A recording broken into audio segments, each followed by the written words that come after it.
Hi, as part of this series, I'll talk about unit tests or JUnits. So there are different type of testing available, but we are more interested in unit testing or unit test as part of this series. When developer tests its own functionality, that is called unit testing, and when developer write a code to test their own functionality in pieces, that code is written is called unit tests. Sometimes we used to call it JUnits because these unit test cases are written using JUnit framework. These tests written in Java and verify the expected behavior of your method. Each unit test case verify the output of a method against the expected result. Apart from validation or verifying a method, it will give you the code coverage as well. Means the how many lines of code you covered by writing these unit test cases. So as part of this series, we'll use JUnit 5, which is the latest version of JUnit framework. Let's understand this by example. Let's say I have a method which return a page title and I pass a page as an argument. So in unit test, what I'll test if my expected output of this method is same with the actual output when I call this method. So this @test define this is the test and this is driven by method asset equal, which will check for the equality. So my expected result is test page, and when I call this method here, if my actual result is also test page, that means this method is working fine and working as expected. But here is a problem. This method is executed in AEM where this page method or page object is available. But when the unit test execute, the tests are executed at build environment where AEM is not available. So how will you get this page object? Means whatever page object you provide to that method, that page object should be available at the build time as well. But the build time as AEM is not available, so AEM specific objects are not available. So this is the challenge. So to resolve this, we have some specific APIs which provide a AEM related objects or object you need which are specific to AEM at build time. Now let's understand the APIs you need to write unit test cases. First is JUnit 5. This is the framework to write unit test cases. That's why sometimes we used to call it JUnits, and we'll use the latest version 5 of this JUnit framework. Mockito framework. This is also a generic framework you can use with any other library or application as well. This will use to mock your objects.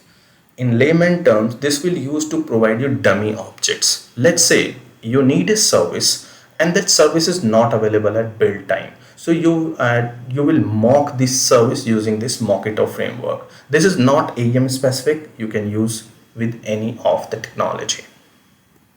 Now AEM specific. AEM mocks is a AEM specific APIs which provide you a objects what you need for your unit test. These are the three mocks. Basically they are provide you dummy objects, and this AEM mocks WCM IO is built on top of these three, right? If you want, you can use Sling mock individually, but this is better to use AEM mocks because using this single API you can use in all. Now let's have a look of test class, how your test classes look like. So when you write a test class to test your class or methods, first you need to understand this @extend with. This is JUnit specific. This is not related to AEM specific thing. Using this, you will register your extension, what you need for your test class. Let's say in our case, we need AEM context. So for that, we are registering AEM context extension.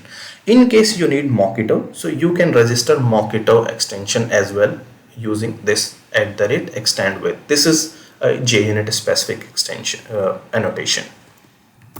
Now this AEM context, this is the most important object of this. Basically this provide you a context of AEM at the build time. This will provide you a AEM specific object what you need, or it will bind those objects for you.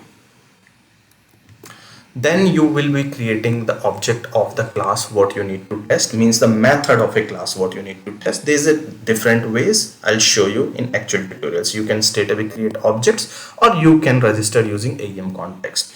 Now there's two ways of getting your required object. Let's say for example, let's say you need a page object. So there's a two ways. Either you can save the JSON representation of a page, and then you can load this JSON using AEM context, and then you can use that as a page. You can register that as a page here. Okay, this is basically the JSON which contained the information about page like title and all. We will save this somewhere, and then we'll load this, and then the second argument you will see, we'll use this or call this using the second argument. So what I'm saying, okay, AEM context, my current page is this, right? What is the JSON? So it will load that JSON as a page, means adapt to as a page. Now this will be available as a page object. This is the one way. In case you don't need this, you don't need JSON, you can create a page object in memory. You can using AEM context. So AEM context, create, and then page. You are creating a page, and now creating a page, there's a different method. So I'm using one of them. So what I'm saying, create a page at this, means the test.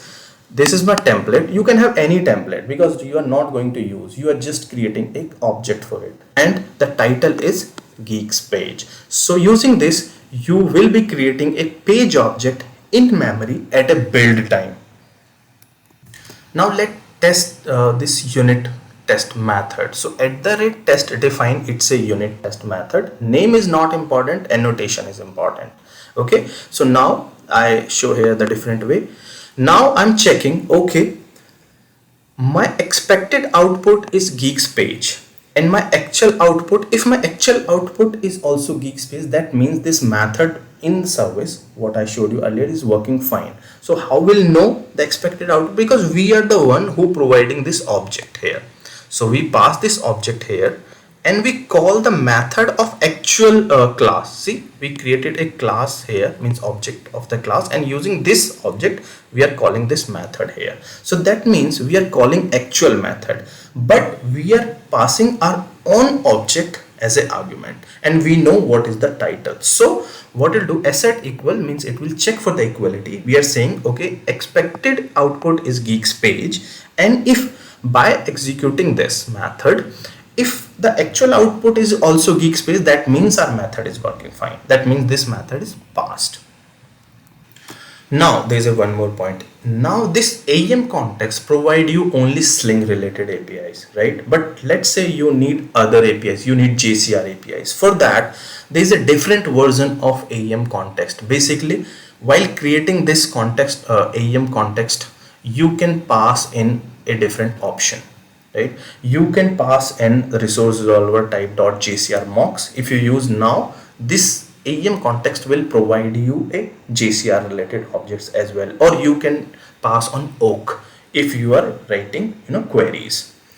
For more information, you can have this table. By table you can understand which will provide what scope. Now unit test cases are mandatory and important these days. You cannot deploy your code using Cloud Manager until you have 50% code coverage. So to get 50% code coverage, you have to write unit test cases. Now POM dependencies. If you are creating your project using latest Maven archetype, so you will get all the dependencies added by creating a project. You do not need to add anything. But in case you are using your old code base and you were not using unit tests, so for that you need to add these dependencies in your parent POM as well as your core POM and some plugins as well. So this is just for reference. I'll give a link in description of Adobe documentation which says which tell actually what dependencies or the plugins you should add in detail. I hope you understood. This was the basics of how you can write unit test case in AEM. In coming tutorial, I will explain in detail using different use cases.